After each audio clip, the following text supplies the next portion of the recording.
तर राज्यातील सिंधी समाजासाठी कॅबिनेटच्या बैठकीत एक मोठा निर्णय घेण्यात आला। सरकारनं फाळणीनंतर विस्थापित झालेल्या सिंधी समाजाकडे असलेली घरं आणि आस्थापनं नियमित करण्याचा निर्णय घेतलाय।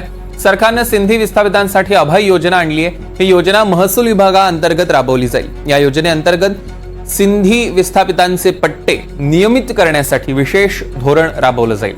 याबाबत महसूल मंत्री चंद्रशेखर बावनकुळे यांनी सविस्तर माहिती दिली।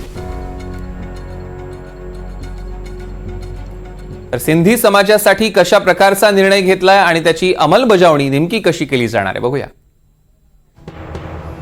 सिंधी समाजाच्या राज्यात एकूण 30 वसाहती आहेत। नागपूर, जळगाव आणि मुंबईत सिंधी समाजाच्या वसाहती आहेत। या वसाहती क्लास 1 मध्ये बदलणार। सिंधी समाजाने जमिनी घेतल्या त्या नियमित करणार। रेडी रेकनर दर आणि 10% कर याप्रमाणे अधिकृत करता येणार। उल्हासनगर मात्र या अभय योजनेतनं वगळण्यात आलंय। उल्हासनगरसाठी वेगळं धोरण आखलं जाईल।